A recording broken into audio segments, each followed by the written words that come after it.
नमस्कार प्रिय भक्तगण। भगवान विष्णु माता लक्ष्मी की असीम कृपा सदैव आप पर बनी रहे। आपके घर में सुख शांति प्रेम और भक्ति का प्रकाश कभी कम न हो। भक्तों, कभी कभी हमारे जीवन में ऐसे भी क्षण आते हैं जब मन बहुत थक जाता है, जब परिस्थितियाँ समझ नहीं आती, जब हृदय किसी दिव्य सहारे की तलाश करता है और ऐसे समय में भगवान का नाम ही शांति बन जाता है, जो टूटे हुए मन को धीरे धीरे संभालता है। कहते हैं जिस घर में प्रेम से दीपक जलता है, जहाँ तुलसी के हाथ जोड़कर भगवान का स्मरण किया जाता है, जहाँ मनुष्य दुख में भी करुणा और विश्वास नहीं छोड़ता, वहाँ देर से ही सही पर भगवान की कृपा अवश्य होती है। और भक्तों, आज की यह दिव्य कथा भी उसी भक्ति, उसी विश्वास, उसी करुणा का अनुभव करवाएगी। यह कथा सुनते सुनते कभी कभी आपके मन को शांति मिलेगी, कभी आंखें नम होगी और कभी ऐसा लगेगा कि स्वयं श्री हरि आपके पास बैठे हैं और आपके मन की हर बात सुन रहे हो। इसलिए आज जो कथा सुने तो जल्दबाजी छोड़ दें, मन को थोड़ा शांत कर लीजिए। कुछ क्षणों के लिए संसार की चिंताओं को भगवान के चरणों में छोड़ दीजिए, क्योंकि भक्ति का सबसे सुंदर आनंद तभी मिलता है जब कथा केवल कानों से नहीं बल्कि हृदय से सुनी जाए। और कथा प्रारंभ करने से पहले हाथ जोड़कर आप सभी से छोटी सी प्रेम भरी विनती है, आपके हृदय में भी भगवान विष्णु और माता लक्ष्मी के लिए सच्चा प्रेम है तो कमेंट में जय श्री हरि लिखकर अपना प्रेम जरूर प्रकट करें, क्योंकि आपका एक एक जयकारा इस पूरे भक्ति के वातावरण को और भी मधुर पवित्र बना देता है। और अब आइए कथा का श्रवण आरंभ करते हैं। बहुत समय पहले की बात है भक्तों, छोटा सा गांव था। गांव बहुत सुंदर था, परंतु वहां रहने वाले सभी लोग सुखी नहीं थे। गांव के एक कोने में मिट्टी और टूटे हुए बांसों से बनी एक छोटी सी झोंपड़ी भी बरसात के दिनों में छत टपकने लगती थी, गर्मियों में जिसकी दीवारें तपती थी। उस छोटी सी झोंपड़ी में एक स्त्री अपने 2 बच्चों के साथ रहती थी। सुबह होते ही वह दूसरों के घर में काम करने चली जाती थी। कभी किसी के आंगन में झाड़ू लगाती, कभी बर्तन मांजती, कभी खेतों में मजदूरी। पूरे दिन की मेहनत करने के बाद भी उसे इतना ही मिलता किसी प्रकार अपने बच्चों का पेट भर सके। परंतु भक्तों, कई दिन ऐसे भी आते हैं कि अन्न का एक दाना भी नहीं होता। उसके दोनों बच्चे छोटे छोटे थे। उनकी मासूम आंखों में हमेशा एक ही सवाल रहता था, माँ आज खाना मिलेगा या नहीं। हर बार माँ मुस्कुराने का प्रयास करती, जबकि भीतर से उसका हृदय टूट रहा होता। धीरे धीरे समय और कठिन होता गया और गांव में काम कम होता गया। कई घरों में मजदूरी देना बंद कर दिया। कभी कभी तो वह स्त्री पूरे दिन भूखी रहकर बच्चों के लिए थोड़ा सा सूखा भोजन बचा लेती। परंतु भक्तों, इतनी गरीबी और दुख के बाद भी उसने भगवान का नाम लेना नहीं छोड़ा। उसकी झोंपड़ी के बाहर एक छोटी सी तुलसी थी, बहुत साधारण, परंतु वह स्त्री उसी तुलसी के पास बैठकर रोज संध्या के समय एक छोटा सा दीपक जलाती। कई बार घी नहीं होता तो सरसों के तेल से दीपक जलाती। कई बार तेल भी नहीं होता तो वह केवल हाथ जोड़कर तुलसी के पास बैठ जाती और धीरे धीरे ओम नमो भगवते वासुदेवाय का जाप करती रहती। गांव के कुछ लोग उसका मजाक उड़ाते थे। वे कहते, क्या सच में भगवान होते हैं तो क्या तेरे बच्चे भूखे सोते? भक्ति से क्या कभी किसी का पेट भरा है क्या? स्त्री उनकी बातें सुनकर चुप हो जाती, उनकी आंखें भर आती, परंतु अगले ही क्षण वह तुलसी की ओर देखकर मुस्कुरा देती, मानो उसका मन कह रहा हो, दुनिया चाहे कुछ भी कहे, मेरा श्री हरि मुझे कभी अकेला नहीं छोड़ेंगे। भक्तों, कभी कभी सच्ची भक्ति वही होती है जब मनुष्य के पास कुछ भी न बचे, फिर भी उसका विश्वास सीमित रहे। एक दिन संध्या के समय वह स्त्री दुखी होकर घर लौटी। पूरे दिन उसे कोई काम नहीं मिला। उसके हाथ बिल्कुल खाली थे। जैसे ही वह झोंपड़ी के भीतर पहुंची, दोनों बच्चे दौड़कर उसके पास आए। उसकी छोटी बेटी मासूम आवाज़ में बोली, माँ, आज बहुत भूख लगी है। सुनते ही माँ का कलेजा कांप उठा। उसने जल्दी से मिट्टी के बने पात्र खोले। शायद कहीं थोड़ा सा आटा बचा हो, शायद थोड़ा चावल मिल जाए। परंतु भक्तों, हर पात्र खाली था। झोंपड़ी के भीतर सन्नाटा छा गया। बच्चे अपनी माँ को देखने लगे।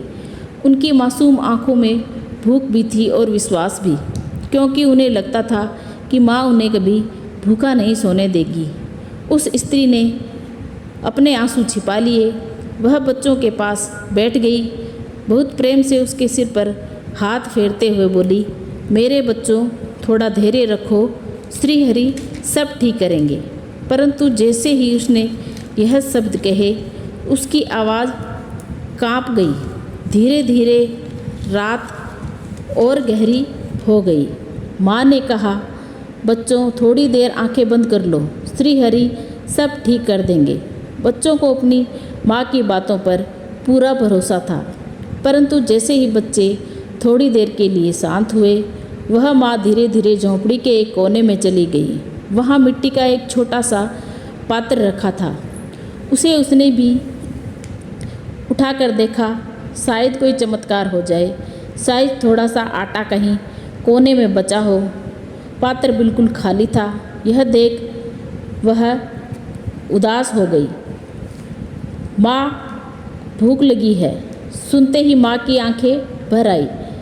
भक्तों, संसार में सबसे बड़ा दुख शायद वही होता है जब एक माँ अपने बच्चों की भूख देखे और उसके पास उन्हें खिलाने के लिए कुछ भी न हो। उसने कांपते हाथों से बच्चों के सिर पर हाथ फेरा और बहुत प्रेम से बोली, मेरे लाल, थोड़ी देर आंखें बंद कर लो, श्री हरि सब ठीक करेंगे। बच्चों ने मासूम आंखों से अपनी माँ की ओर देखा। उन्हें अपनी माँ की बातों पर पूरा विश्वास था। परंतु जैसे ही बच्चे थोड़ी देर के लिए शांत हुए, वह माँ धीरे धीरे झोंपड़ी के एक कोने में चली गई। वहाँ मिट्टी का एक छोटा सा पात्र रखा था। उसने उसे फिर से उठाकर देखा। शायद कोई आटा मिल जाए, शायद कोई थोड़ा सा चावल मिल जाए, कोई चमत्कार हो जाए। लेकिन पात्र बिल्कुल खाली था। यह देख उसके हाथ कांपने लगे। वह धीरे धीरे दीवार के सहारे बैठ गई। उसकी आंखों से आंसू बहने लगे। उसने अपना चेहरा दोनों हाथों से छिपा लिया। बाहर तेज वर्षा शुरू हो गई थी। बारिश की बूंदें झोंपड़ी की छत से टपक रही थी। ठंडी हवा बच्चों तक पहुंच रही थी और उसी बीच वह माँ अपने आंसू रोकने का प्रयास कर रही थी ताकि उसके बच्चे उसे टूटता हुआ ना देख लें। कुछ देर बाद उसने अपनी आंखें पोंछी और धीरे धीरे उठ खड़ी हुई। भक्तों, दुख कितना भी बड़ा क्यों न हो, सच्चा भक्त अंत में भगवान के पास ही जाता है। वह झोंपड़ी के बाहर आई। आंगन में रखी छोटी सी तुलसी वर्षा की बूंदों से भीग रही थी। उसके पास रखा मिट्टी का दीपक बुझ चुका था। माँ कुछ क्षण उसे देखती रही। फिर उसने जल्दी से भीतर जाकर पुराने पात्र में बची हुई तेल की अंतिम बूंदें निकाली। बहुत मुश्किल से दीपक जलाया। तेज हवा बार बार दीपक की लौ को बुझाने का प्रयास कर रही थी, परंतु वह छोटी सी लौ फिर संभल जाती, मानो वह भी उस माँ के विश्वास की तरह हार मानने को तैयार नहीं थी। माँ तुलसी के पास बैठ गई। उसके भीगे हुए वस्त्र ठंडी हवा में कांप रहे थे। आंखों से आंसू लगातार बह रहे थे। उसने हाथ जोड़कर आसमान की ओर देखा और बोली, हे नारायण, मेरे प्रभु, आज मैं बहुत थक गई हूँ। मैंने कभी आपसे धन नहीं मांगा, केवल इतना मांगा था कि मेरे बच्चों को भूखा ना सोना पड़े। आंसू और बारिश एक साथ बह रहे थे। वह फिर बोली, प्रभु, यदि मुझसे कोई भूल हुई हो तो मुझे दंड दीजिए, पर मेरे बच्चों को भूखा मत रखिए। भक्तों, उस समय उसकी प्रार्थना शब्द नहीं थे। वह एक माँ का टूटता हुआ हृदय बन चुकी थी। धीरे धीरे उसने आंखें बंद कर ली और कांपती आवाज़ में मंत्र जाप करने लगी। ओम नमो भगवते वासुदेवाय, ओम नमो भगवते वासुदेवाय। उसकी आवाज़ बारिश की ध्वनि में घुलती जा रही थी। उसी समय उसका बेटा जाग गया। वह अपनी माँ के पास आया और बोला, माँ, क्या भगवान सच में हमारी बातें सुनते हैं? तो माँ मुस्कुराकर बोली, हाँ मेरे लाल, भगवान देर से सुनते हैं पर सुनते जरूर हैं। बच्चे ने मासूमियत से पूछा, तो क्या श्री हरि हमारे घर भी आएंगे? यदि हमारी भक्ति सच्ची होगी तो एक दिन अवश्य आएंगे। और उसी क्षण भक्तों वैकुंठ धाम का वातावरण अचानक अत्यंत शांत हो गया। जहाँ कुछ समय पहले गंधर्वों के मधुर भजन गूंज रहे थे, मंद मंद सुगंधित पवन बह रही थी, उसी दिव्य शांति के बीच भगवान श्री हरि शेषनाग पर विराजमान थे। माता लक्ष्मी उनके चरणों के समीप बैठी थी। उनके मुख पर करुणा और ममता का अद्भुत तेज था। परंतु उसी समय एक बहुत धीमी और दर्द से भरी पुकार वैकुंठ में गूंजी। वह किसी साधारण मनुष्य की आवाज़ नहीं थी। वह एक माँ के टूटते हुए हृदय की पुकार थी और सबसे बढ़कर उसमें अटूट विश्वास था। माता लक्ष्मी ने धीरे धीरे अपनी आंखें बंद की और कुछ क्षणों तक वे उस पुकार को सुनती रही। फिर उसकी आंखों से करुणा भर आई। उन्होंने श्री हरि से कहा, प्रभु, यह पुकार किसी अत्यंत दुखी माँ की प्रतीत होती है। भगवान विष्णु पहले से ही उस पुकार को सुन रहे थे। उनके मुख पर गहरी शांति थी। उन्होंने मुस्कुराकर कहा, हाँ देवी, यह उसी माँ की पुकार है जिसने दुख में भी हमारा नाम लेना नहीं छोड़ा। उसी क्षण वैकुंठ के मध्य एक दिव्य दृश्य प्रकट होने लगा। मानो आकाश में पृथ्वी का प्रतिबिंब दिखाई देने लगा हो। उसमें वही छोटी सी झोंपड़ी दिखाई दे रही थी। माता लक्ष्मी की आंखें भर आई। उन्होंने धीरे से कहा, प्रभु, उस माँ के पास कुछ भी नहीं है, फिर भी उसके मन में शिकायत नहीं, केवल आपका नाम है। फिर बोले, देवी, संसार में बहुत लोग सुख से हमारा स्मरण करते हैं, परंतु सच्चा भक्त वही होता है जो दुख में भी विश्वास नहीं छोड़ता। देवी, अब समय आ गया है कि उस माँ का यह अनुभव हो जाए कि उसका श्रीहरि उसे कभी अकेला नहीं छोड़ता। अब भगवान श्रीहरि पृथ्वी पर जाने लगे तो देवी लक्ष्मी ने कहा, प्रभु, आप पृथ्वी लोक में उस माँ की झोंपड़ी में जा रहे हो। तो भगवान श्रीहरि ने कहा, कभी कभी भक्त की पुकार इतनी सच्ची होती है कि उसे सुनने के लिए भगवान को स्वयं जाना पड़ता है। यह सुनते ही वैकुंठ का वातावरण भक्ति से भर उठा। उन्होंने उस माँ को देखा जो अब भी तुलसी के पास बैठी ओम नमो भगवते वासुदेवाय का जाप कर रही थी। उसका बेटा गोद में सिर रखे बैठा था। छोटी बेटी भूख से कमज़ोर होकर सो गई। भगवान के मुख पर करुणा और गहरी हो गई। वे धीरे धीरे बोले, जिस घर में दुख में भी दीपक जलता रहे, जिस हृदय में आंसुओं के बीच भी विश्वास जीवित रहे, वहाँ जाना मेरा कर्तव्य बन जाता है। आज उस माँ की भक्ति पूरा संसार देखेगा। उसी क्षण भगवान ने अपना दिव्य स्वरूप धीरे धीरे बदलना आरंभ किया। एक वृद्ध साधु का स्वरूप बनाया और झोंपड़ी के पास आए तो माँ ने सोचा, इतनी बारिश और अंधेरी रात में कौन आया है। उस स्त्री ने धीरे से दरवाज़ा खोला तो सामने एक वृद्ध साधु खड़े थे। भक्तों, उनके वस्त्र भीगे हुए थे। लंबे सफ़ेद बाल कंधों तक झूल रहे थे। हाथ में पुरानी लकड़ी थी। उनके पैरों में मिट्टी लगी हुई थी। ऐसा लग रहा था मानो वे बहुत दूर से पैदल चलकर आए हों, परंतु उनकी आंखों में एक अद्भुत शांति थी। वृद्ध बोला, माता, क्या आज रात मुझे थोड़ा सा आसरा मिल सकता है? कई दिनों से भूखा हूँ। यह सुनते ही उस माँ का हृदय कांप उठा। घर में न अन्न था, न कोई भोजन और बच्चे भी भूखे थे। भक्तों, यही वह क्षण था जहाँ एक ओर माँ का दुख था और दूसरी ओर अतिथि सेवा का धर्म। वृद्ध साधु बहुत शांत भाव से उसे देख रहे थे। ठंडी हवा से उसका शरीर कांप रहा था। माँ का हृदय दया से भर गया। उसने तुरंत कहा, महाराज, मेरा घर छोटा है और मैं बहुत निर्धन हूँ, परंतु आप इस वर्षा में बाहर कैसे खड़े रह सकते हैं? कृपा करके भीतर आ जाइए। उसकी आवाज़ में इतना अपनापन था कि सुनते ही साधु के मुख पर हल्की सी मुस्कान आ गई। माँ ने जल्दी से भीतर जाकर एक पुराना सा आसन बिछाया। बच्चों ने आश्चर्य से उस साधु को देखा। बेटी ने जाकर माँ से पूछा, माँ क्या ये अतिथि भूखे हैं? माँ की आंखें भर आई। बेटी बोली, माँ इन्हें खाना दे दो। जिसमें बच्चों के लिए भोजन नहीं था, उसी घर में आज भूखा अतिथि भी आ गया था। कुछ क्षणों तक वह चुप खड़ी रही। फिर उसने भीतर ही भीतर श्री हरि का नाम लिया और पुराने मिट्टी के पात्रों को खोलकर देखने लगी। शायद कहीं थोड़ा सा आटा बचा हो। उसके हाथ बार बार खाली पात्रों को टटोलते रहे। तभी एक पुराने कोने में रखे छोटे से पात्र में उसे मुट्ठी भर आटा मिला। भक्तों, उसी क्षण उसकी आंखों में आशा की हल्की सी चमक लौट आई, मानो उसे कोई खजाना मिल गया हो। उसने तुरंत पात्र को अपने सीने से लगा लिया। उसकी आंखों में आंसू बह निकले।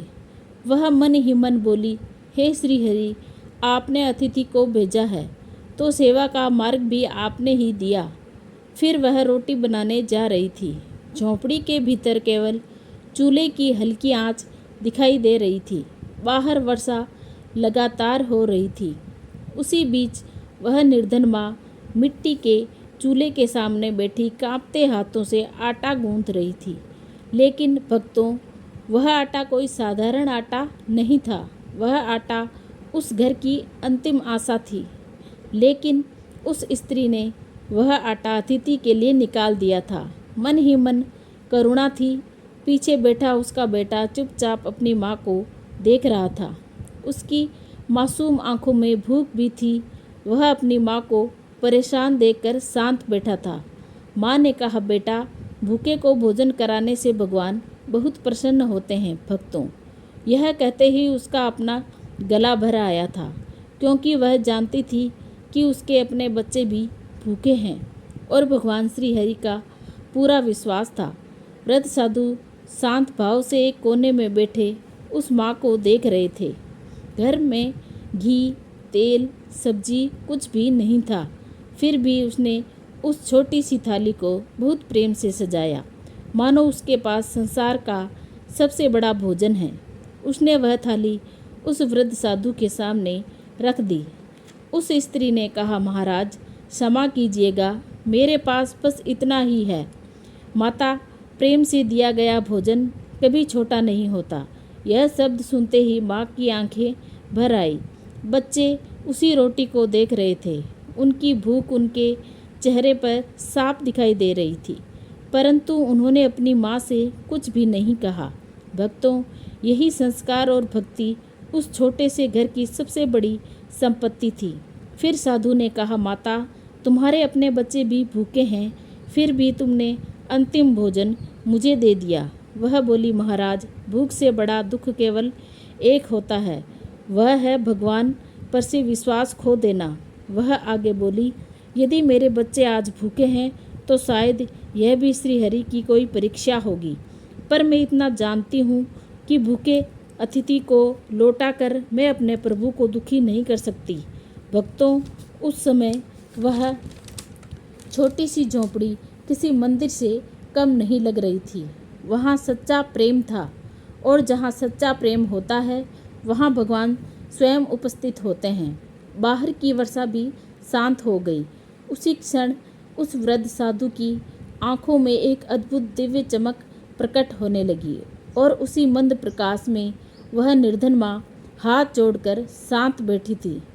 फिर उसी प्रकाश की किरणें निकलने लगी। माँ एकदम चौंक गई। उसने घबराकर अपने बच्चों को अपने पास खींच लिया। उसका हृदय तेजी से धड़कने लगा। उसने कांपती आवाज़ में कहा, महाराज, ये कैसा प्रकाश है। वृद्ध साधु अब मुस्कुरा रहे थे, और भक्तों, वह छोटी सी बेटी झोंपड़ी में धीरे धीरे दिव्य प्रकाश से भरने लगी, मानो वहाँ बैकुंठ का तेज उतर आया हो। और धीरे धीरे उस वृद्ध साधु के कपड़े बदलने लगे। कपड़ों के स्थान पर दिव्य पीतांबर प्रकट होने लगा। उनके मुखमंडल से ऐसा तेज निकल रहा था कुछ ही क्षणों में उस निर्धन माँ के सामने स्वयं भगवान श्री हरि अपने दिव्य स्वरूप में प्रकट हो चुके थे।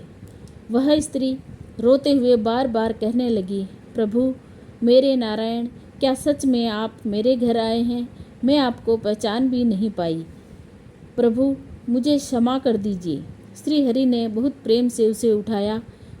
उसके हाथों का स्पर्श मिलते ही उस माँ का कांपता हुआ हृदय धीरे धीरे शांत होने लगा।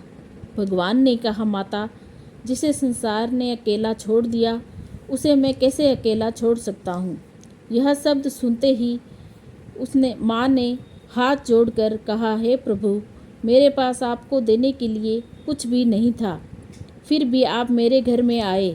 भगवान ने कहा, तुम्हारे पास तुम्हारा विश्वास था, क्योंकि तुमने मेरा नाम नहीं छोड़ा और तुम्हारे बच्चे भूखे थे, फिर भी तुमने घर आए अतिथि को भोजन करवाया और कहा कि जिस घर में भक्ति की लौ जलती रहती है, वहाँ आने से मैं अपने आप को नहीं रोक सकता।